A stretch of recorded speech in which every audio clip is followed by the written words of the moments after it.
Falkirk TV is proudly sponsored by GM Landscape UK. John, back to Tynecastle tomorrow. Had a wee bit more time to prepare for this one with no midweek game. How's that preparation gone? Yeah, it was nice to have a little bit of a break, to be honest with you. The guys are putting so much work, so much effort. We needed to be getting back into a Saturday situation. Things have gone really well. Ethan Williams is going to come back into the frame. Him getting over the injury that he had. He's trained towards the end of the week, so he's back available. Unfortunately, as we all know, we're going to be without William Henderson and Lewis Nielsen, but we're adequately covered. It's not ideal, don't get me wrong, but we've got covered there to go in and make a fist of it, that's for sure. Yeah, it's a great game. It's a great game to be involved in. Hearts at the top of the league. You want to bounce back from their defeat against Rangers, but they're well up there, as Derek has said. They're still there, and Hearts at home to Falkirk, they're big favourites. They'll be expecting to win, but of course, our guys have got a little bit about them as well. They want to go there and show what they can do. We competed well enough in the Scottish Cup tie, and again, we will need to compete. There's absolutely no doubt about it. They're a good side. They've got some cracking players, and Derek's such a good manager that they always can find a way. So we have to be prepared right from the word go. We survived in the Scottish Cup tie in the first half. Made some changes through there, so we learn for these things. We have to learn from that, and go and fight our corner and players football and see what we can come up with on the day. Yeah, obviously it was a very good performance last time out at Tynecastle. Obviously they've got a couple of key injuries and not in the best form that they could be right now. So obviously the squad will be going into this one with a lot of confidence. They lost last week, but they won a derby the week before when they say they're in bad form. But Shanklin missing is a bonus for every other opposition. They do have options. Of course they have options, and Braga's been doing exceptionally well for them. They've got a big squad. They have a lot of injuries, but unfortunately in football it generally happens. The more players you've got, the more injuries you kind of get. I mean, I'm not sure that's exact science, but it kind of works out that way.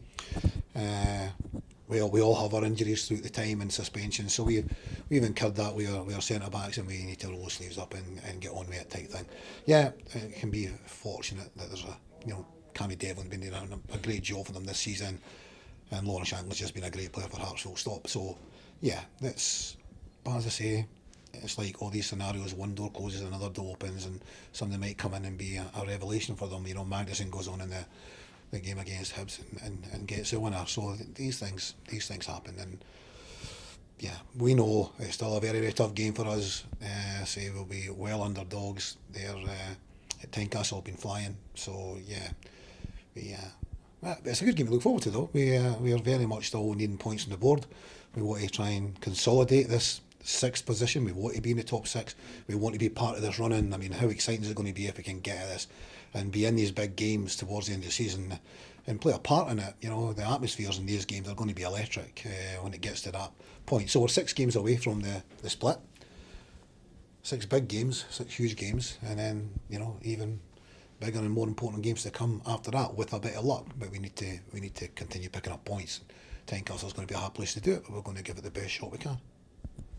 You mentioned obviously Nielsen and Liam Henderson not being available for this game, but there's been some better centre-back news off the pitch. We called Donaldson signing a contract extension this week. How important is that for the club to have him tied down?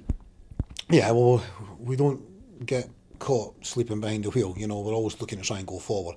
Cole's been very unlucky with injuries, but we do believe we watch him every day. And he's been back for a while now, but the team had been doing defensively really, really well.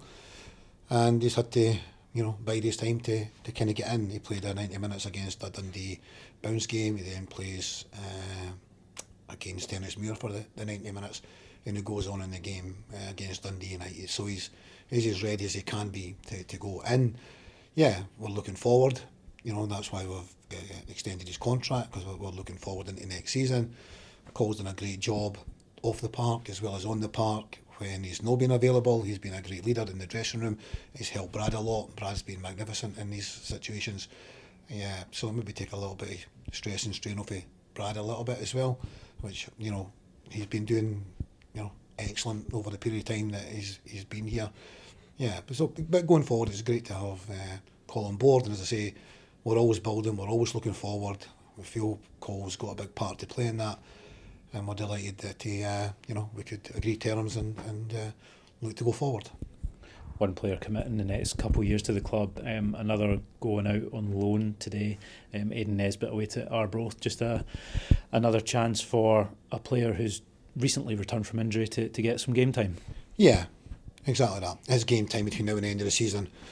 Well, Aiden had that injury, as you mentioned, and he's taken a long time to get back. He's been back a little bit like Cole. He's been back for a wee while now. We got a little bit of game time against Dundee and you know, a game more recently. So no enough. He needs to go out and get 10 games between now and the end of the season in an ideal world.